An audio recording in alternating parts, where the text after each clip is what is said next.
പുള്ളിക്കാരൻ എന്നെ ലൈഫിലോട്ട് വരുമ്പം എൻ്റെ കുഞ്ഞുണ്ട്, എൻ്റെ കുഞ്ഞിനെ പൊന്നുപോലെ നോക്കാം എന്ന് പറഞ്ഞു വന്ന വ്യക്തി ഒരു മാസം കഴിഞ്ഞപ്പോഴത്തേക്ക് പയ്യെ പയ്യെ പയ്യെ എൻ്റെ കുഞ്ഞിനെ കാണാൻ വിടാൻ സമ്മതിക്കുന്നില്ല. ആദ്യം എൻ്റെ ലൈഫിൽ എൻ്റെ കുഞ്ഞുങ്ങളെ ഓർത്ത് എൻ്റെ വീട്ടുകാരെ ഓർത്ത് എല്ലാം വെച്ച് ഞാൻ ക്ഷമിച്ച് നാണക്കേടാണ് നമ്മളിത് സോഷ്യൽ മീഡിയയിലൂടെ ഇടുന്നോറും. ഫിറോസ് ഒരു കോഴിയാണ്, അത് നമുക്ക് എല്ലാവർക്കും അറിയാം. ഫിറോസിന്റെ കോഴിത്തരങ്ങളൊക്കെ അത് സജനയ്ക്കും അറിയാം എന്നാണ് എന്റെ വിശ്വാസം. പക്ഷെ അന്ന് അവിടെ നടന്നതെന്നുള്ളത് സജന പറഞ്ഞ വാക്കുകൾ പച്ച കള്ളമാണ്. എല്ലാവർക്കും നമ്മുടെ ഒരു പുതിയ വീഡിയോയിലേക്ക് സ്വാഗതം കേട്ടോന്നേ. അപ്പം ഇന്നത്തെ വീഡിയോ എന്ന് പറഞ്ഞാൽ ഇപ്പൊ സോഷ്യൽ മീഡിയ മൊത്തം ഇതായിക്കൊണ്ടിരിക്കുന്ന കുറച്ച് നാളുകളായിക്കൊണ്ട് ഇങ്ങനെ ബഹളം വന്നിച്ച് പിന്നെ ഒന്ന് കെട്ടടങ്ങി വീണ്ടും അതിനൊക്കെ സെക്യൂരിറ്റി വീണ്ടും ഇപ്പോൾ വന്നിട്ടുണ്ട്. ആരൊക്കെയെന്ന് വെച്ചാൽ നമ്മുടെ കിടിലൻ ഫിറോസ്, സജന, പിന്നെ റസൂൽ പൂക്കുട്ടി, ഇത്രയും പേര് ഇവർ 3 പേരുമായിട്ടുള്ള ഒരു വിഷയം വീണ്ടും പൊയ്ക്കുന്നത്. ഇത് കൂടുതൽ സജനയാണ് കേട്ടോ ഈ ഒരു വിഷയം ഇങ്ങനെ കുത്തിപ്പൊക്കിക്കൊണ്ട് വരുന്നത്. സജന നേരത്തെ ഫിറോസിനെ പറ്റി കുറേ കാര്യങ്ങൾ ആദ്യം വന്ന് പറഞ്ഞു. ഫിറോസിനെ ഈ റസൂലിൻ്റെ കാര്യം വെച്ച് ഒരു പോസ്റ്റൊക്കെ പുള്ളിക്കാരി ചെയ്ത് അതേ പിടിച്ച് ഫിറോസ് വന്നു.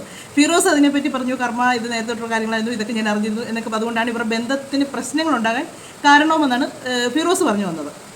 അപ്പോൾ അത് എല്ലാവരും അന്നേരം ഏസ് വെക്കുകയും ചെയ്തു. അങ്ങനെ ആ ഒരു കാര്യം ഇങ്ങനെ നീണ്ട് പല കഥകളും അഴിഞ്ഞ് ഫിറോസ് നല്ലൊരു കോഴിയാണെന്നുള്ള കാര്യം വരെ മൊത്തത്തിൽ പുറത്ത് വന്ന്, അല്ലെങ്കിൽ അംഗീകരിച്ചൊരു കോഴിയാണെന്നുള്ള കാര്യം പൊതുവെ എല്ലാവർക്കും അറിയാവുന്ന കാര്യമാണ്. അങ്ങനെ കുറേ കാര്യങ്ങൾ വന്നു. അതിൻ്റെ ഇവരെവിടെ വന്നത് ഇപ്പോൾ സത്യം പറഞ്ഞാൽ ഈ ചാനലൊക്കെ ഒരുപാട് പ്രോഗ്രാമുകൾ നടക്കുന്നുണ്ട്. ഈ പ്രോഗ്രാം നടക്കുന്നതിനകത്ത് മൊത്തം അടിയും വഴക്കൊക്കെയാണ്. ഭാര്യമാരെ സ്നേഹമുള്ളതൊക്കെ മറ്റേ വെറുതെ അല്ല ഭാര്യ അങ്ങനെ ഒരു ഇതുണ്ടായിരുന്നു. അത് കഴിഞ്ഞ് ഇവർക്ക് എന്താ സൂപ്പർ ജോഡികളോ അങ്ങനെ എന്താ പറഞ്ഞൊരു പ്രോഗ്രാമിന് വന്നിച്ച് അതിനകത്ത് സൂപ്പർ ജോഡികളായിട്ടുള്ളവരാണ് ഇപ്പോൾ രണ്ട് വഴിക്കൊക്കെ ആയിട്ട് പെരിഞ്ഞ് നിൽക്കുന്നത്. അതിനകത്തൊക്കെ വന്നവരാണ്. അപ്പോൾ ഈ ഇങ്ങനെയുള്ള ഷോയിലൊക്കെ വന്ന് സമയത്ത് ഒരു പെൺകുട്ടിയെ വെച്ച് കുറേ പ്രശ്നങ്ങളൊക്കെ ഉണ്ടായിരുന്നു. അന്ന് ഈ സജന പറഞ്ഞു ആ കൊച്ചിനെ പറ്റി ഒരുപാട് മോശമായിട്ടായിരുന്നു പറഞ്ഞ പെൺകുട്ടിയെ പറ്റി. ഇപ്പം ഞാൻ പറയുന്നത് ഒരു കുട്ടിയെ പറ്റി പറയുമ്പം ഒരു വ്യക്തിയെ പറ്റി പറയുമ്പോഴത്തേക്ക് അവർ വീട്ടിലുള്ളവരുടെങ്കിലും നമ്മൾ ആ ഒരു വിഷയം സംസാരിച്ചിട്ടുണ്ടായിരിക്കും. ആ ഒരു സംസാരിച്ച വിഷയം പുറത്തുള്ളവർക്ക് ആരാ എന്നാന്ന് അറിയത്തില്ലെന്നല്ല, വീട്ടിലുള്ളവർക്ക് അറിയത്തില്ല. ഇങ്ങനെ ഒരു കാര്യം കേൾക്കുമ്പോൾ ഇത് സത്യമാണോ ഇല്ലെന്ന് ഒരു നിമിഷം വീട്ടിലുള്ളവർ തന്നെ തെറ്റിയിരിക്കത്തില്ലേ. അങ്ങനെ ആ പെൺകുട്ടി രംഗത്ത് വന്നിച്ച് ആ പെൺകുട്ടി പലരെ കൊണ്ട് സത്യങ്ങൾ പറയിപ്പിക്കാൻ നോക്കി. എന്നിട്ട് പുള്ളിക്കാരി തന്നെ അതിനെപ്പറ്റി നടന്ന സംഭവങ്ങൾ അതുപോലെ വിശദീകരിച്ച് പറഞ്ഞു ഇന്നതാണ് സംഭവിച്ചത് എന്നൊക്കെ പറഞ്ഞു. അപ്പം ഏകദേശം അതിനകത്ത് നടന്ന സംഭവങ്ങളൊക്കെ എല്ലാം പുറത്തു വന്നു. കുറച്ച് പേരുടെ പേരും ഒക്കെ പുറത്തു വന്നു. ബാക്കിയുള്ളവരൊന്നും പേരൊന്നും വന്നില്ല. അതിനകത്ത് നമ്മുടെ ദീപ്തി കല്യാണിയുടെ പേരും വന്നായിരുന്നു.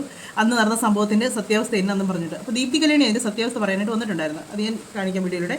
അപ്പം പുള്ളിക്കാരി ഇത്രയും ഒരു പ്രശ്നങ്ങൾ ഉണ്ടാക്കി വെച്ചിട്ട് ഈ പുള്ളിക്കാരി പതിയെ നൈസായിട്ട് അങ്ങ് മുങ്ങിയായിരുന്നു. ആ കുട്ടി വിളിച്ചിട്ട് ഫോൺ എടുക്കുന്നില്ല. അങ്ങനെയൊക്കെ ആ സമയത്ത് കുറേ ഇഷ്യൂസൊക്കെ ഇങ്ങനെ പുറത്ത് വന്നിട്ടുണ്ടായിരുന്നു.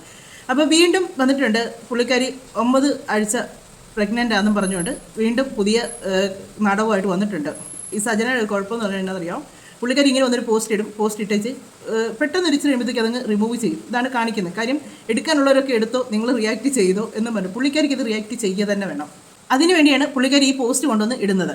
അപ്പം പുള്ളിക്കാരി ആദ്യം ഫിറോസിനെ പറ്റി കുറേ കാര്യങ്ങൾ പറയുന്നുണ്ട് കേട്ടോ. ഫിറോസിനെ പറ്റി കുറേ കാര്യങ്ങൾ പറയുന്നത് നമുക്കൊന്ന് കേൾക്കാം.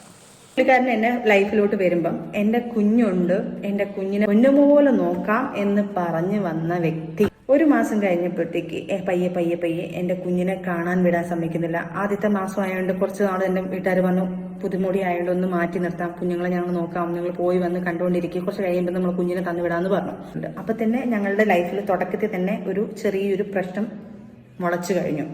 ഈ ഒരു പ്രശ്നത്തിൽ എന്നിട്ടും ഞാൻ സഹിച്ച് നിന്നു. കാരണം സെക്കൻഡ് മാരേജ് അല്ലേ, നാട്ടുകാരറിഞ്ഞ എന്ത് ചെയ്യും, വീട്ടുകാരറിഞ്ഞ എന്ത് ചെയ്യും, ആൾക്കാരുടെ മുന്നിൽ ഞാൻ എന്താണ് രണ്ടാമത്തെ മാരേജും അതും പ്രശ്നമായി എന്ന് പറയുന്നു. പേടിച്ച് തന്നെ സത്യം പറഞ്ഞാൽ പലതും മിണ്ടാതിരുന്നിട്ടുള്ളത്. അപ്പോഴത്തേക്ക് 2 മാസമായപ്പോഴത്തേക്ക് പുള്ളിക്കാരന് ഞാനും എനിക്ക് പ്രഗ്നന്റ് ആയി. ആ സമയത്തും എനിക്ക് ഒട്ടും താല്പര്യമില്ലായിരുന്നു. വേറൊന്നും കൊണ്ടല്ല, കുഞ്ഞിന് 2.5 വയസ്സേ ഉള്ളൂ.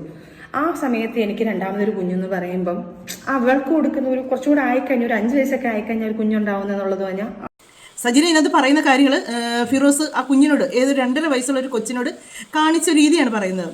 ഇങ്ങനെയുള്ളത് ഞാൻ പറയുന്നത് എന്താണെന്ന് വെച്ചാൽ കൂടുതലും ഈ സെക്കൻഡ് മാരേജ് വരുമ്പോൾ കുട്ടികളും കൂടെ ഉണ്ടെങ്കിൽ കഴിവതും നിങ്ങൾ ഒരു സെക്കൻഡ് മാരേജിന് മെനക്കെടാതിരിക്കുന്നതായിരിക്കും ഏറ്റവും നല്ലത്. നമ്മൾ കണ്ടുവരുന്ന കാര്യങ്ങൾ മൊത്തം അതാണ്. അല്ലാതെ പോലെ ലിവിങ് ടുഗദറോ അങ്ങനെ മറ്റെന്തെങ്കിലുമൊക്കെ ആയിട്ട് ജീവിതം മുന്നോട്ട് പോകുന്നതായിരിക്കും നല്ലത്. അല്ലെങ്കിൽ നിങ്ങൾ സ്ട്രോങ് ആയിട്ട് നിൽക്കുന്നവരായിരിക്കണം. ഒറ്റയ്ക്ക് ജീവിക്കാനായിട്ട് ധൈര്യമുള്ളവർക്ക്. സജിനെ അപേക്ഷിച്ച് എനിക്ക് തോന്നിയിട്ടുണ്ട് സജിനയ്ക്ക് ഒരു സംരക്ഷണം വേണ്ട പോലത്തെ രീതിയാണ് സജിനെ ഞാൻ സപ്പോർട്ട് ചെയ്ത് പറയുമല്ല. സജിനയുടെ ഒരു സ്വഭാവം എന്ന് പറഞ്ഞാൽ എന്നത് പുള്ളിക്കാരി ജയിക്കാൻ വേണ്ടി വിളിച്ച് പറയും. അങ്ങനത്തെ ഒരു മൈൻഡായിട്ട് എനിക്ക് തോന്നിയിട്ടുണ്ട്. കാര്യം നമ്മൾ ബിഗ് ബോസിൽ കണ്ടതാണ്. ബിഗ് ബോസിൽ ചെന്നപ്പോഴത്തേക്ക് ആ ഒരു പെൺകുട്ടിയെ അവിടുത്തെ ഒരു മത്സരാർത്ഥിയെ പറ്റി വേണ്ടാതിനാൻ പറഞ്ഞ് അങ്ങനെ ഈ ഫിറോസും സജിനയും കൂടെ അവിടെ നിന്ന് ലാലേട്ടൻ ലാസ്റ്റ് പറഞ്ഞു മക്കളെ ഇനി പോര്, അവിടെ നിന്നത് മതിയായി, ഇനി പോരാൻ പറഞ്ഞ് അങ്ങനെ പിടിച്ചിറക്കി വിടുമായിരുന്നു. ഇവർ കാണിച്ച ആ ഒരു തോന്നിവാസത്തിന് ഇവർ അതുപോലെ ആ പെൺകുട്ടിയെ മോശമായിട്ട് അതിനകത്ത് ഓരോ കാര്യങ്ങളും പറഞ്ഞു. ആരുമില്ല നല്ലവരായിട്ടുള്ള ഇവരുടെ കഥകൾ എന്നതെല്ലാം ഇവർ ഓരോ പ്രോഗ്രാമിന് പോയി കഴിയുമ്പോഴത്തേക്ക് അവിടുത്തെ കഥകളൊക്കെ വരുന്നുണ്ട്. മറ്റേ സൂപ്പർ ജോഡിക്കകത്തെ കഥകളൊക്കെ പറയുന്നത് കേട്ട് കഴിഞ്ഞാൽ നമ്മൾ തന്നെ ഞെട്ടിപ്പോവും. അവിടെ നടക്കുന്ന സംഭവങ്ങളൊക്കെ എന്നതായിരുന്നല്ലേ, ഏത് ക്യാമറയ്ക്ക് പുറകിൽ അവർ നൈറ്റ് റൂമിൽ വന്ന് കഴിയുമ്പോൾ നടക്കുന്ന സംഭവങ്ങളൊക്കെ പറയുന്നത് കേട്ട് കഴിഞ്ഞാൽ നമ്മൾ അത് പുള്ളിക്കാരി തന്നെയാണ് അതൊക്കെ പുറത്ത് വിട്ടുള്ളത്. ഇവർ കൂട്ടത്തിലുള്ളതാണെന്നുള്ളത് ഇവർ ചിന്തിക്കുന്നില്ല. അങ്ങനെയുള്ള കാര്യങ്ങളൊക്കെ ഇവർ പുറത്ത് വിട്ടത്. പിന്നെ ഇപ്പം എല്ലാ മനുഷ്യരും ഒരുപോലാണെന്ന് പറയുന്നില്ല കേട്ടോ. ഒത്തിരി പേരുണ്ട് സെക്കൻഡ് മാരേജിലുള്ള കുട്ടികളെ, ഇപ്പോൾ സ്ത്രീകളാണെങ്കിലും പുരുഷന്മാരാണെങ്കിലും സ്വന്തം കുഞ്ഞുങ്ങളെ പോലെ നോക്കുന്നവരുണ്ട്. സ്വന്തം കുഞ്ഞുങ്ങളെക്കാൾ ഒരുപടി മുകളിൽ നോക്കുന്ന ഒരുപാട് ഫാമിലി എനിക്കറിയാവുന്നുണ്ട്. എല്ലാവരും ഒരുപോലെയാണെന്ന് പറയുന്നില്ല, ചിലത് വെട്ടുപഴിച്ചെന്ന്. പിന്നെ ഫിറോസ് എന്ന് പറഞ്ഞാൽ ഫിറോസിന് എന്തോ കേസോ കാര്യങ്ങളൊക്കെ ആയിരിക്കുന്ന സമയത്താണ് ഈ സജനയായിട്ട് ഇഷ്ടമാവുകയൊക്കെ ചെയ്യുന്നത്. അത് ബിഗ് ബോസ് വെച്ച് പുള്ളിക്കാരൻ പറഞ്ഞിട്ടുണ്ട്. ആ ഒരു ഫിലിമിൻ്റെ അതൊക്കെ ഒരു ഇഷ്യൂ ഒക്കെ ആയിരുന്നു. അങ്ങനെയൊക്കെയുള്ള ഇച്ചിരി മോശം ഒരു ഇതൊക്കെ പുള്ളിക്കാരൻ വന്ന സമയത്താണ് ഇവരുമായിട്ട് അടുക്കുന്നതും ഭാഗത്തെ പറ്റിയൊക്കെ ചിന്തിക്കുന്നത്. 2.5 വയസ്സുള്ളൊരു കൊച്ചെന്ന് പറയുമ്പം എന്നാ ഉണ്ടോ കൊച്ചു, കുഞ്ഞു കൊച്ചല്ലേ. ഇവരുടെ ഒരു ഇതിൽ തന്നെ ഇവർ പറഞ്ഞു കേട്ടിട്ടുണ്ട്. ആ കൊച്ചിൻ്റെ അടുത്ത് ഇരിക്കുമ്പോഴത്തേക്ക് പറയുമെന്ന് ഈ പെൺകൊച്ചില്ലായിരുന്നെങ്കിൽ നല്ലതായിരുന്നു, ഈ കൊച്ചു മതിയായിരുന്നു. അങ്ങനെയൊക്കെ ഒരു ചിന്താഗതിയുള്ള ഒരാടെ കൂടെ മുന്നോട്ട് പോകാൻ ഭയങ്കര ബുദ്ധിമുട്ട് തന്നെയാണ്. കാര്യം ആ കൊച്ചിനെ സ്നേഹിക്കാം എന്നും പറഞ്ഞ ജീവിതത്തിലേക്ക് വന്നൊരു വ്യക്തിയാണ്. വന്ന് അധികം ആകുന്നതിന് മുമ്പ് ആ കുഞ്ഞിനെ വേണ്ട. ഇപ്പം നമ്മുടെ സമൂഹത്തിൽ കാണുന്ന പല കാര്യങ്ങളും ഉണ്ട്. അതിലും അതിൻ്റെ ഒരു വകഭേദമായിട്ടാണ് എനിക്ക് ഇതും തോന്നിയത്. അപ്പം പുള്ളിക്കാരി രണ്ടാമതൊരു ജീവിതം പുള്ളിക്കാരി പറഞ്ഞ് പുറലോകം അറിയും, നാണക്കേട് ഇതെല്ലാം ഓർത്ത് സഹിച്ചതെന്ന് പറഞ്ഞു. ഇപ്പം നിങ്ങൾ കാണിക്കുന്ന കാര്യമൊന്നും ഈ പുറലോകവും നാണക്കേടും ഒന്നും ഇല്ലേ. കുട്ടികൾക്കും നാണക്കേട് വരും. എന്നാലും നിങ്ങൾ പറഞ്ഞു. പക്ഷേ നിങ്ങളിപ്പോൾ പറഞ്ഞുകൊണ്ടിരിക്കുന്നതും കാണിച്ചുകൊണ്ടിരിക്കുന്നതും വളരെ മോശമായിട്ടുള്ളൊരു കാര്യമാണ് നിങ്ങൾ കാണിച്ചുകൊണ്ടിരിക്കുന്നത്. ഒരു ഫാമിലി ഉള്ള ഒരാട് ജീവിതത്തിലേക്ക് ചെന്നിച്ച് അദ്ദേഹത്തിൻ്റെ കുട്ടികളുണ്ട്. നിങ്ങൾക്കിപ്പോൾ മൂന്നാമത്തെ ബന്ധമെന്ന് വിചാരിക്കണം. ഇത് ഒരു മനുഷ്യൻ ഒരു കാര്യം കൊണ്ട് പഠിക്കും, 2 കാര്യം കൊണ്ട് പഠിക്കും, അല്ലെങ്കിൽ മൂന്നാമത്തെ കാര്യം കൊണ്ടേ പഠിക്കുള്ളൂ എന്ന് പറഞ്ഞാൽ അതൊന്നും ഒരു ന്യായീകരണമല്ല കേട്ടോ. നിങ്ങൾ ഓരോന്നും ന്യായീകരിച്ച് പറഞ്ഞത് എന്നാണെങ്കിലും നമുക്ക് സജിന് വേറൊരു ഡയലോഗും കൂടെ കേട്ടതിന് ശേഷം കുറച്ച് കാര്യങ്ങൾ പറയാം. മുന്നോട്ടൊരു വേറൊരു മാർഗ്ഗമില്ല. കാരണം ആദ്യത്തെ ഒരു ലൈഫ് അങ്ങനെയായി, അതിനകത്തൊരു കുഞ്ഞ്, രണ്ടാമത്തെ ലൈഫ് ഇങ്ങനെയായി, അതിനകത്ത് ഒരു കൈക്കുഞ്ഞായി, മൂന്നാമത്തെ ഒരു ലൈഫ് ഇങ്ങനെയായി, മൂന്നാമത്തെ ഒരെണ്ണം വയറ്റിലുമായി. ഇതൊക്കെ നാണമുണ്ടോ സത്യം പറഞ്ഞാൽ വന്നിട്ട് നിങ്ങൾ ഇങ്ങനെ വിളിച്ചു വേണ്ടും. ഇവരുടെ ഈ ഒരു ഗർഭം എന്ന് പറയുന്ന കഥ സത്യമാണോ ഇല്ലയോ നമുക്കറിയത്തില്ല. ഇവരും അദ്ദേഹം തമ്മിൽ അങ്ങനെ ഒരു ബന്ധമുണ്ടായിരുന്നായിരിക്കാം. പക്ഷേ ഈ ഗർഭം എന്ന് പറയുന്നത് കാര്യം ഇവർ ഒരു ഏപ്രിൽ മാസത്തിൽ എങ്ങനെ തോന്നുന്നു. ഇവർ ആ സമയത്തും 2 മാസം ആയെന്നും പറഞ്ഞിട്ടാണ് ഇവർ അന്ന് വന്ന് പറഞ്ഞത്. ഇപ്പോഴും ഇവർ പറഞ്ഞ് ഈ 2 മാസം തന്നെ. ഇത് തന്നെ ഓരോ മാസം കഴിയുന്തോറും പുറകോട്ടാണ് ഈ ഗർഭം പൊയ്ക്കൊണ്ടിരിക്കുന്നത്. ഇത് അങ്ങേരെ നാണം കെടുത്താൻ വേണ്ടി. അങ്ങേര് നല്ലവനെന്നൊന്നും ഞാൻ പറഞ്ഞില്ല കേട്ടോ. അങ്ങേര് ലോക ഉടായ്പ തന്നെയായിട്ടാണ് ഇവരുടെയൊക്കെ കഴിച്ചെന്ന് ഇങ്ങനെ പെട്ടതും ഇങ്ങനെയുള്ള സെറ്റപ്പൊക്കെ ഉണ്ടാക്കുന്നതും. അല്ലാതെ നല്ലവനായിട്ടൊന്നും അല്ല അങ്ങേരെ. ഇത് കേട്ടോ, അങ്ങേരെ പറ്റിയും എനിക്ക് വലിയ അഭിപ്രായം പറയാനായിട്ടൊന്നുമില്ല. നല്ല അഭിപ്രായം ഒന്നും പറയാനിട്ടില്ല. ഇവർ 3 കണക്കാണെന്നേ പറയാനായിട്ടുള്ളൂ. 3 നല്ലതൊന്നുമല്ല. അപ്പം അന്ന് ഈ ഇവർ ആ ഒരു പ്രോഗ്രാമിന് അവിടെ പോയി അവിടെ വെച്ചൊരു പെൺകുട്ടിയെ കിസ് ചെയ്തു എന്നൊക്കെ പറഞ്ഞ് ഒരുപാട് ഇഷ്യൂസ് ഒന്നും ഉണ്ടായിരുന്നു. അന്ന് അത് തിരുത്തി പറയാനായിട്ട് ആ പെൺകുട്ടി തന്നെ അതിൻ്റെ വോയിസ് ഒക്കെ പുറത്ത് വിടുകയും മറ്റുള്ളവർക്ക് കൊടുക്കുകയും അതിലൂടെ വോയിസ് പുറത്ത് വരികയൊക്കെ ചെയ്ത് അങ്ങനെ കുറച്ച് കാര്യങ്ങളൊക്കെ അത് വന്ന് പറഞ്ഞത്. അത് വന്ന് പറഞ്ഞ അതേ കാര്യങ്ങൾ തന്നെ അതുകൊണ്ട് മറ്റുള്ളവരെ കൊണ്ട് പറയിപ്പിക്കുന്നുണ്ട്. ഇവരാരും പുറത്തോട്ടൊന്നും പറയാൻ വന്നില്ല.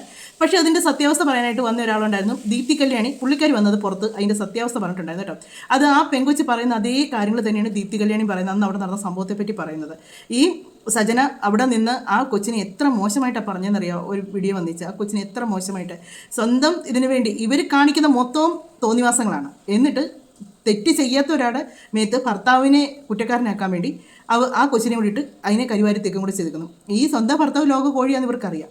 എന്നിട്ടാണ് ഇവർ ആ വേറൊരു കൊച്ചിനെ കൂടെ അതിനകത്തേക്ക് കൊണ്ടുവന്ന് വെച്ച് കെട്ടുവിൻ്റെ കുറ്റം പറയാൻ വേണ്ടി. ഈ ഭർത്താവിൻ്റെ കുറ്റവും വന്നിരുന്ന് പറഞ്ഞു, ഈ ഇത്രയും കെട്ടിയ കഥയും വന്ന് പറഞ്ഞത് നാട്ടുകാരെ പേടിയാണ്. പക്ഷേ പുള്ളിക്കാരിക്ക് നാട്ടുകാരെ പേടിയാണ്. ഇപ്പോൾ മൂന്നാമത്തെ ഒരു സംഭവം കൂടെ വയറ്റിലുണ്ടാക്കി വെച്ച് അത് പോസ്റ്റ് ചെയ്യുന്നതിന് പുള്ളിക്കാരിക്ക് നാട്ടുകാരെ പേടിയില്ല. സജന ഫിറോസിന്റെ ഒരു സംഭവം ഇപ്പൊ സോഷ്യൽ മീഡിയയിൽ നടന്നുകൊണ്ടിരിക്കുകയാണ്. അതിൽ ഞാൻ ഇൻക്ലൂഡ് ആയതുകൊണ്ട് തന്നെ എനിക്കത് പറയാൻ കുറച്ച് കാര്യങ്ങളുണ്ട് കേട്ടോ. കാരണം സൂര്യ ജോഡി നമ്പർ 1 എന്ന് പറയുന്ന ഒരു റിയാലിറ്റി ഷോയില് ഞാനും പാർട്ടിസിപ്പേറ്റ് ചെയ്തിട്ടുണ്ടായിരുന്നു. സോ അന്നത്തെ ആ ഒരു പാർട്ടിയിൽ ഞാനുണ്ടായിരുന്നു. ഈ പറയുന്ന നടിയുടെ റൂമിൽ വെച്ചിട്ടായിരുന്നു പാർട്ടി നടന്നത് തന്നെ. അപ്പൊ അതില് ഫിറോസ് ഒരു കോഴിയാണ്, അത് നമുക്ക് എല്ലാവർക്കും അറിയാം. ഫിറോസിന്റെ കോഴിത്തരങ്ങളൊക്കെ അത് സജനയ്ക്കും അറിയാം എന്നാണ് എന്റെ വിശ്വാസം. പക്ഷെ അന്ന് അവിടെ നടന്നെന്നുള്ളത് സജന പറഞ്ഞ വാക്കുകൾ പച്ച കള്ളമാണ്. അവിടെ ലിപ് ലോക്ക് നടന്നു, ഫ്രഞ്ച് കിസ് നടന്നൊക്കെ പറഞ്ഞ് പച്ച കള്ളമാണ്. കാരണം ആ കൊച്ചിനെ എനിക്ക് വ്യക്തമായിട്ട് അറിയാം. ഞാൻ റിയാലിറ്റി ഷോയ്ക്ക് വരുന്നേക്കാൾ മുമ്പ് തന്നെ ആ കൊച്ചുമായിട്ടുള്ള ഒരു ഫ്രണ്ട്ഷിപ്പ് എനിക്കുണ്ടായിരുന്നു. കാരണം ഞാൻ ഒരുമിച്ച് വർക്ക് ചെയ്തിട്ടുള്ളതായിരുന്നു. അപ്പൊ അതുകൊണ്ട് തന്നെ നമ്മൾ അവിടെ മദ്യപാനം ഉണ്ടായിരുന്നു, സ്മോക്കിംഗ് ഉണ്ടായിരുന്നു. ഇതിലൊന്നിലും ഇൻക്ലൂഡ് അല്ലാതെ മാറി നിന്നിരുന്ന ഒരു കൊച്ചായിരുന്നു ആ കൊച്ച്. അപ്പൊ ആ കൊച്ചിനെ കുറെ ഫോഴ്സ് ചെയ്യുകയും കഴിക്കാനും കുടിക്കാനും വലിക്കാനും ഒക്കെ ഫോഴ്സ് ചെയ്തു. പക്ഷെ ഇതിനൊന്നും തുനിയാതെ മാറി നിന്ന കൊച്ചായിരുന്നു. പിന്നെ വാഷ്റൂമിൽ പോയ സമയം അവരുടെ റൂമിൽ പോയിട്ടാണ്, ആ കൊച്ചും വേറൊരു കൊച്ചും ഉണ്ടായിരുന്നു, അവരുടെ റൂമിലാണ് ഈ പാർട്ടി സംഘടിപ്പിച്ചത് തന്നെ. അപ്പൊ അവിടെ വെച്ചിട്ട് ആ കൊച്ചു വാഷ്റൂമിൽ പോണ സമയത്ത് ഫിറോസ് അവിടെ ഉണ്ടായിരുന്നു. ആ ബെഡില് സജന ഉണ്ടായിരുന്നു, ഞാനുണ്ടായിരുന്നു, പിന്നെ കുറെ പേരുണ്ടായിരുന്നു. അവിടെ നിന്ന് പേര് ഞാനിപ്പോൾ പറയുന്നില്ല. അപ്പൊ അവിടെ വെച്ചിട്ട് ഈ കൊച്ച് ബാത്റൂമിലേക്ക് പോണ സമയത്ത് ഫിറോസ് ആ കൊച്ചിനെ ബലമായി കയ്യിൽ പിടിക്കുകയും സിഗരറ്റ് കയ്യിൽ വലിക്കാൻ പറഞ്ഞ് കൊടുക്കുകയും ചെയ്തു. അപ്പോൾ അവൾ കുറെ തട്ടിമാറ്റി വേണ്ട എന്നുള്ളത്. ആ കൊച്ചിന്റെ കൈ പിടിച്ച് ബലമായി പിടിച്ച് കൈയിന്റെ മുകളിലാണ് കിസ് ചെയ്തിട്ടുള്ളത്. അത് സജന കണ്ടു എന്നുള്ള കാര്യം സത്യമാണ്. അവിടെ കിസ് നടന്നിട്ടുള്ള കാര്യം സത്യമാണ്, കൈയിന്റെ മുകളിൽ. പക്ഷെ അത് സജന വളച്ചൊടിച്ച് അത് ഫ്രഞ്ച് ആക്കി എന്നുള്ളതാണ് പച്ച കള്ളമാണ്. സോ എനിക്ക് തോന്നുന്നു നിങ്ങളുടെ എക്സ് ഭർത്താവ് കോഴിയാണെന്ന് നിങ്ങൾക്കറിയാം. അത് എന്തിനാണ് പാവപ്പെട്ടവരുടെ അല്ലെങ്കിൽ ഒന്നും അറിയാത്ത മനുഷ്യരുടെ മേൽ എന്തിനാണ് വെച്ച് കെട്ടുന്നതാണ് എനിക്ക് ചോദിക്കാനുള്ളത് സജനോട്.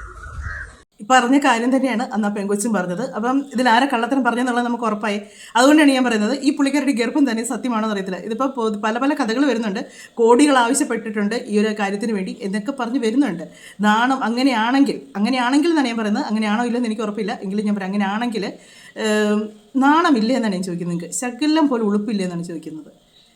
ആദ്യം ഒരാളെ കല്യാണം കഴിച്ചു, അയാളുടെ ഒരു കൊച്ച്. രണ്ടാമതൊരുത്തിനെ കല്യാണം കഴിച്ചു, അതിൻ്റെ ഒരു കൊച്ച്. ഇപ്പോൾ മൂന്നാമതൊരുത്തിനെ കല്യാണം പോലും കഴിച്ചിട്ടില്ല, അങ്ങേറെ ഒരു കൊച്ച്.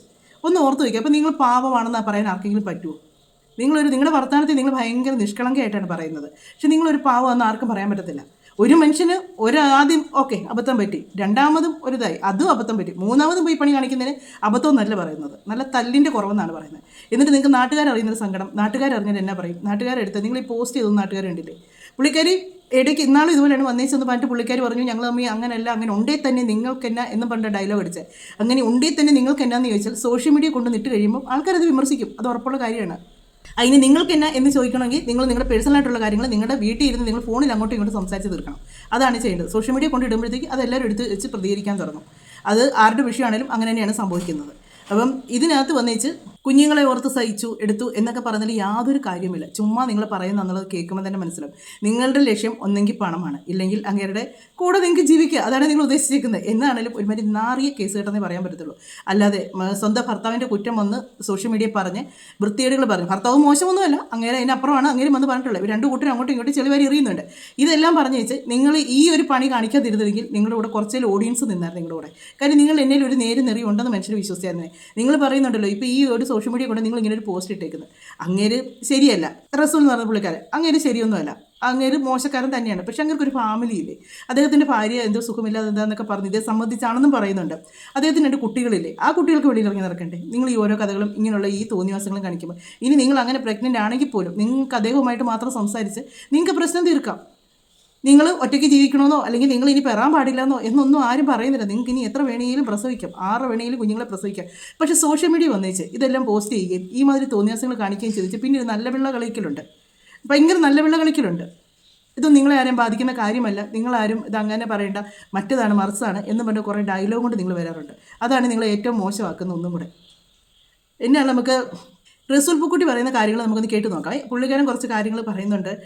ഇങ്ങനെയുള്ള പ്രശ്നങ്ങളൊക്കെ ഉപദേശമാണ്. ആ ഉപദേശം ഒന്ന് കേട്ടതിന് ശേഷം നമുക്ക് പറയാം. കുടുംബത്തിൽ താമസിച്ചിരുന്നെങ്കിൽ നമുക്ക് പലപ്പോഴും നമ്മുടെ കുട്ടികൾ എന്ത് ചെയ്യുന്നു, അവരെ എങ്ങനെ ശാസിക്കണം, അല്ലെങ്കിൽ അവിടെ ഏതുവരെ ശാസിക്കണം, എന്താണ് അവരോട് പറയേണ്ടത്, ഓരോ ലെവലിൽ കഴിഞ്ഞു പോകുമ്പോൾ മുതിർന്ന ആളില്ലാത്തതിൻ്റെ ഒരു കുഴപ്പം നമുക്ക് പലപ്പോഴും എനിക്ക് അനുഭവപ്പെട്ടിട്ടുണ്ട്. അതായത് നമുക്ക് ഇപ്പോൾ ആ കുട്ടികൾക്ക് അവരുടെ മുത്തച്ഛനോ ഉണ്ടെങ്കിൽ അവര് നമ്മളോട് ഷെയർ ചെയ്ത കാര്യം പക്ഷെ അവരോട് ഷെയർ ചെയ്യും. തീർച്ചയായിട്ടും. അപ്പൊ അവര് നമ്മളെക്കാൾ പ്രായമുള്ളത് കൊണ്ടും അനുഭവ സമ്പത്തുള്ളത് കൊണ്ടും അവര് പ്രത്യേകമായ രീതിയിൽ അവരെ ഗൈഡ് ചെയ്യും. തീർച്ചയായിട്ടും. അതില്ലാത്തതൊരു വലിയ നഷ്ടമായിട്ട് എനിക്ക് തോന്നിയിട്ടുണ്ട്. എസ്പെഷ്യലി നമ്മൾ കോവിഡ് ഒക്കെ ഉണ്ടായപ്പോഴും മോൻ 10ാം ക്ലാസ്സിൽ പഠിക്കുന്നു, വീട്ടിലിരിക്കുകയാണ്, ഡിവൈസിലിരിക്കുകയാണ്, 2 വർഷത്തോളം അങ്ങനെ പോയി. അവൻ കോവിഡ് ബാച്ച്, എക്സാം എഴുതിയിട്ടില്ല 10ൽ. അപ്പൊ അങ്ങനെയൊക്കെ ഒരുപാട് ഫ്രസ്ട്രേഷൻ ഒക്കെ ഉണ്ടാകുന്ന സമയത്തിൽ ഇവരെ എങ്ങനെയാണ് ഇവരെ ഡീൽ ചെയ്യുക? വെറുതെ അല്ലേട്ടോ പുള്ളിക്കാരൻ ഇങ്ങനെയൊക്കെ ചെന്ന് അബദ്ധങ്ങളൊക്കെ ചാടിയത്. പുള്ളിക്ക് പറയാൻ ആരും ഇല്ലാതായിപ്പോയി, പുള്ളിക്കാരൻ ഉപദേശിക്കാൻ ആരും ഇല്ലാതായിപ്പോയി. ഇത്രയും ലോകപരിചയമുള്ളൊരു മനുഷ്യന് സ്വന്തമായിട്ടൊരു കാര്യം ഇങ്ങനൊരു പ്രശ്നങ്ങൾ വരും തീരുമാനം എടുക്കാണ്ട് പുള്ളിയെ കൊണ്ട് പറ്റത്തില്ലേ? ഒറ്റയ്ക്കൊക്കെ ജീവിക്കുന്നൊരു മനുഷ്യനാണെങ്കിൽ ഓക്കെ, അങ്ങർക്ക് മുമ്പ് നോക്കാനില്ല. പക്ഷെ അങ്ങർക്ക് ഫാമിലിയുണ്ട്, കുട്ടികളുണ്ട്. ആ കുട്ടികളുടെ മുന്നിൽ ഇത്രയും നാണക്കേട്. ആ പോസ്റ്റ് നിങ്ങൾ നോക്കുകയാണെ, പോസ്റ്റ് ഞാൻ കാണിക്കുക. ഈ പോസ്റ്റിനകത്ത് കണ്ടോ, പുള്ളി അടിച്ച് അങ്ങ് ഫിറ്റായിട്ടിരിക്കുന്ന പോലെയാണ് നമുക്ക് തോന്നുന്നത്. ആ സമയത്ത് പുള്ളിക്കാരി വന്ന് മടിയിലോ ഇരുന്ന് അങ്ങനെ ഫോട്ടോ എടുത്താണ് ഈ പോസ്റ്റ് ചെയ്തേക്കുന്നത്. ഓരോരുത്തർക്കും അമിതമായിട്ട് സ്വാതന്ത്ര്യം ഒന്നിക്ക് കൊടുക്കുന്നതുകൊണ്ടാണ് ഇങ്ങനെയുള്ള പ്രശ്നങ്ങളൊക്കെ വരുന്നത്. ഫാമിലിയെ പറ്റി ചിന്തിക്കാതെ ഇങ്ങനെ ഏതെങ്കിലുമൊക്കെ, സജിനെയൊക്കെ സത്യം പറഞ്ഞുണ്ടല്ലോ ഒരു ഫ്രോഡ് പോലത്തെ സ്വഭാവം ലിപ്പി കാണിച്ചേക്കുന്നത് അല്ലേ? ഭർത്താവിനെ പറ്റി കോഴിയാ പ്രായമാകാത്ത കൊച്ചിനെ ഉപദ്രവിക്കുക വരെ ചെയ്തിട്ടുണ്ട് എന്നൊക്കെ പറഞ്ഞ ഒരാൾ ഇപ്പോൾ കാണിച്ചു വെച്ചേക്കുന്ന കോലം എന്നതാണ്. ശരിക്കും നിങ്ങൾ ഗർഭിണിയാണോ? അതോ നിങ്ങൾ പൈസയ്ക്ക് വേണ്ടി കിടന്ന് കാണിക്കുന്നത്? എന്നതാണേലും നിങ്ങൾ തന്നെ പറയുന്നുണ്ട്, നിങ്ങളുടെ കുട്ടികളുടെ ഭാവി, നിങ്ങൾക്ക് സമൂഹം, വീട്ടുകാർ ഇതൊക്കെ ഓർത്താണ് നിങ്ങൾ പലതും ശ്രമിക്കുകയും സഹിക്കുകയും ചെയ്യുന്നത്. ഇനി ഇതിൽ കൂടുതൽ ഇനി എന്നാ നാറാനാണ്? 3 കുട്ടികൾ, ഇപ്പോൾ ഈ ഇതും നിങ്ങൾ പറയുന്ന സത്യമാണെങ്കിൽ അതും കൂടെ ജനിച്ച് കഴിയുമ്പോഴത്തേക്ക് നിങ്ങളൊന്ന് ഓർത്തൊക്കെ, ഈ കുഞ്ഞുങ്ങൾ വളർന്നു വന്ന് കഴിയുമ്പോഴത്തേക്ക് അതുങ്ങളോട് ചോദിക്കുക, ഓരോ കുഞ്ഞുങ്ങൾക്ക് ഓരോ തന്തയെന്ന് പറയുമ്പോൾ നിങ്ങളൊന്ന് ഓർത്ത് നോക്കിയാൽ ചിന്തിക്കാൻ പോലും പറ്റുന്നില്ല ഇങ്ങനെയൊക്കെ. 3 കുഞ്ഞുങ്ങൾക്ക് 3 തന്ത. ആ കുഞ്ഞുങ്ങൾ വളർന്നു വരുമ്പോൾ സിറ്റുവേഷൻ ഒന്ന് ഓർത്ത് നോക്കി, എത്ര നാണക്കേടായിരിക്കും അതൊക്കെ. ഓക്കെ, നിങ്ങൾ ആദ്യം ഒരു വിവാഹം കഴിച്ചു, നിങ്ങൾക്ക് അതിൽ ബുദ്ധിമുട്ടുണ്ടായി, നിങ്ങളത് ഒഴിവായി, അടുത്ത ആളെ വിവാഹം കഴിച്ചു, അതൊക്കെ നമുക്ക് സമ്മതിക്കാം. ഇനിയിപ്പോൾ നിങ്ങൾ ഇത് കഴിച്ച് ഇനി അടുത്തതും ഇതാവുകയാണെങ്കിൽ നിങ്ങൾ അതിന് ഓർത്ത് നോക്കി, 4മതൊരു കുട്ടിയുടെ. അപ്പോൾ അതിൻ്റെ ഞാൻ ഒന്നും പറയുന്നില്ല, നമ്മളൊക്കെ ഇതൊക്കെ റിയാക്ട് ചെയ്യുമ്പോഴുള്ള വിഷയം, ഇതൊക്കെ കാണിക്കുന്നതിന് ഒരു പ്രശ്നവും ഇല്ല. നമ്മൾ ഇങ്ങനെയുള്ള കാര്യങ്ങളൊക്കെ എടുത്ത് റിയാക്ട് ചെയ്യുമ്പോൾ അത് ഭയങ്കര വിഷയങ്ങളാകും. അവർക്ക് മറ്റുള്ളവർക്ക് അത് ഭയങ്കര സപ്പോർട്ട് ചെയ്യുന്ന കുറേ ആൾക്കാർ കാണും. അവരല്ലേ പ്രസവിക്കുന്നതെന്ന് ചോദിച്ചില്ല. അങ്ങനെ പ്രസവിക്കുന്നത് അവനവൻ്റെ ഫോണിനകത്ത് മാത്രം വെച്ച് വീട്ടുകാർ തമ്മിൽ ആലോചിച്ചുള്ള കാര്യങ്ങൾ സോഷ്യൽ മീഡിയയിൽ വന്നു കഴിഞ്ഞാൽ വിമർശനം ഉണ്ടായിരിക്കും. അതിപ്പോൾ ഈ പറഞ്ഞ ഞാൻ കാണിച്ചാലും നിങ്ങൾ വിമർശിക്കും. അത് അങ്ങനെയാണ്. സോഷ്യൽ മീഡിയ എന്ന് പറയുന്നത് നമുക്ക് ആർക്കും എടുത്ത് എന്ത് കാര്യങ്ങളും വരുന്നത് നമുക്ക് വിമർശിക്കാൻ പറ്റും. എന്നാണെങ്കിലും ഈ ഒരു കാര്യം കേട്ട് കഴിയുമ്പോഴത്തേക്കുണ്ടല്ലോ, ഇവരെ പറ്റി എനിക്കൊരു ഇച്ചിരി മതിപ്പുണ്ടായിരുന്നു കേട്ടോ. എന്നാലും ഈ ബിഗ് ബോസ് വന്ന് കഴിയുമ്പോഴത്തേക്ക് ഈ ഫിറോസ് ഇച്ചിരി ഭയങ്കര ഓവറായിരുന്നു അവരുടെ അടുത്തങ്ങ്. ഭയങ്കര ഒരുമാതിരി അവരുടെ അടുത്ത് തന്നെയല്ല, മൊത്തത്തിൽ ഒരു ഓവറായിരുന്നു അങ്ങനെ. അപ്പോൾ ഞാൻ ഓർക്കുന്നു ഇവരെങ്ങനെ ഇദ്ദേഹത്തിനൊക്കെ സഹിച്ച് കൂടെ ജീവിക്കുന്നതെന്ന് ഓർക്കുമായിരുന്നു. എത്രമാത്രം അവർ അഡ്ജസ്റ്റ് ചെയ്യുന്നു ഓർക്കുമായിരുന്നു. ഇവർ പറയുന്ന സത്യമാണ്, അങ്ങോട്ട് ജീവിച്ച് പോകാൻ ഭയങ്കര പാടാണ്, അത് സത്യമായിട്ടുള്ള കാര്യമാണ്. പക്ഷേങ്കിൽ നിങ്ങൾ ഈ 3ാമത് തിരഞ്ഞെടുത്തപ്പം ഒന്നെങ്കിൽ നിങ്ങൾക്ക് ഒന്നും കൂടെ ഒന്ന് ആലോചിച്ചിട്ട് തിരഞ്ഞെടുക്കാമായിരുന്നു. ഇങ്ങനെ ഒരു തിരഞ്ഞെടുക്കരുതായിരുന്നു. അതിനേക്കാൾ വലിയ സുഖം ചെല്ലുന്നത് അടുത്ത് എല്ലായിടത്തും പോയി ഓരോ ട്രോഫി കൈ കിട്ടുന്നുണ്ട്, അതേ ഉള്ളൂ മിച്ചം നിങ്ങൾക്ക്. പിന്നെ ഈ നാണക്കേടും ഇതൊക്കെ ഇനി കുഞ്ഞുങ്ങളൊക്കെ വളർന്നു വരുമ്പോൾ പലരും പലതും കിടന്ന് കാണിക്കും കേട്ടോ. പക്ഷേങ്കിൽ ഇവർക്കൊക്കെ വിചാരിച്ചാൽ ഈ സോഷ്യൽ മീഡിയ ഇതിങ്ങനെ കിടക്കുന്നത് അതൊന്നും വിഷയമല്ല നടക്കും. പക്ഷേ കുറേ കാലങ്ങൾ കഴിയുമ്പോണ്ടല്ലോ ഈ കുഞ്ഞുങ്ങളൊക്കെ വളർന്നു കഴിയുമ്പോഴത്തേക്ക് ഇതൊക്കെ പുറത്തോട്ട് വരും ഓരോരോ കഥകളായിട്ട്. ആ സമയത്തുണ്ടാകുന്ന ഒരു നാണക്കേട്, ഈ കുഞ്ഞുങ്ങളുടെയൊക്കെ ലൈഫിനെ പറ്റി എന്നേലും ഒരു ചിന്തയുണ്ടെങ്കിൽ, ഈ കൊച്ചുങ്ങളുടെയൊക്കെ ഭാവിയെ പറ്റി ഒരു ഇച്ചിരിയും കുഞ്ഞുങ്ങളൊക്കെ സ്നേഹിക്കുന്നുണ്ടെങ്കിൽ, ഒരിക്കലും അതൊന്നും ഇങ്ങനെ ഒരു വിഷയം നടന്നു അത് അവരൊക്കെ തമ്മിൽ അങ്ങോട്ടും ഇങ്ങോട്ട് സംസാരിച്ച് തീർക്കാനേ നോക്കത്തുള്ളൂ. കുഞ്ഞുങ്ങളോട് സ്നേഹമുള്ളവരാണെങ്കിൽ ഇത് ഇവർക്ക് സ്നേഹമല്ല, ഇവർക്ക് ഇങ്ങനെ ഒന്നെങ്കിൽ അദ്ദേഹം എതിർത്ത് കാണും, ആ എതിർത്തതിനായിരിക്കും ഇവരിങ്ങനെ ഒരു പോസ്റ്റ് ഇട്ടത് സോഷ്യൽ മീഡിയയിൽ. ഇങ്ങനെ അല്ലെ പിന്നെ അങ്ങനെ ഇങ്ങനെ നാണം കെടുത്തേണ്ട കാര്യമില്ലല്ലോ. ഇവർ പരസ്പര സ്നേഹത്തിലാണ് പോകുന്നെങ്കിൽ, പരസ്പര അഡ്ജസ്റ്റ്മെൻറ്റിലൂടെയാണ് പോകുന്നെങ്കിൽ ഒരിക്കലും ഈ ഒരു പോസ്റ്റിൻ്റെ ആവശ്യം വരുന്നില്ല. അല്ലെങ്കിൽ പണം ആവശ്യപ്പെട്ട് കാണും, ഇങ്ങനെ എന്നതെങ്കിലും ഒരു കാര്യം നടന്നു കാണും ഇതിനിടയ്ക്ക്. അപ്പം അത് ഇവരുടെ ഇഷ്ടത്തിന് കാര്യങ്ങൾ വരുന്നുണ്ടെന്നപ്പോൾ ഇവരിങ്ങനെ ഒരു പോസ്റ്റ് ചെയ്തു. അതാണ് നടന്നിരിക്കുന്ന കാര്യം എന്നാണ് എൻ്റെ ഒരു ഊഹം. നമ്മളെല്ലാം ഊഹങ്ങളാണല്ലോ. പുള്ളിക്കാർ ഒന്ന് പോസ്റ്റ് ഇടുക, കുറച്ച് കഴിയുമ്പോൾ റിമൂവ് ചെയ്യുക, ഇതൊക്കെ തന്നെയാണ് അവരുടെ പരിപാടി. അത് ആരെങ്കിലുമൊക്കെ എടുത്ത് മാറ്റി വെക്കുക, അതെടുത്ത് എല്ലാവരും കൂടെ റിയാക്ട് ചെയ്യുക, അതൊക്കെ തന്നെയാണ്. എന്നാണേലും ഇവരുടെ വിഷയം കുറേ ദിവസങ്ങളായി ഇങ്ങനെ കിടന്നങ്ങ് ചർച്ചയായി അങ്ങ് ചവറ് പോലെ അങ്ങ് ആകുവാണ്.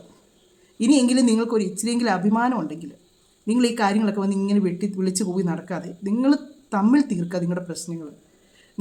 ഇപ്പം ആ ഇങ്ങേരുമായിട്ട് റസൂൽ എന്ന് പറഞ്ഞാൽ പുള്ളിക്കാരനായിട്ട് ഇനി ഇങ്ങനെ ഒരു പ്രശ്നം ഉണ്ടെങ്കിൽ, ഒരു ഇഷ്യൂ ഉണ്ടെങ്കിൽ നിങ്ങൾ അദ്ദേഹത്തെ ഫോണിൽ വിളിച്ച് അല്ലെങ്കിൽ നിങ്ങളുടെ ഫാമിലിയായിട്ട് സംസാരിച്ച് നിങ്ങൾ ആ പ്രശ്നം സോൾവ് ആക്കാൻ നോക്കുക. വീണ്ടും വന്ന് നിങ്ങളിങ്ങനെ ഓരോന്നും ഇങ്ങനെ വിളമ്പുമ്പോഴത്തേക്ക് അത് വീണ്ടും നാണക്കേട് കൂടി വരത്തേ ഉള്ളൂ.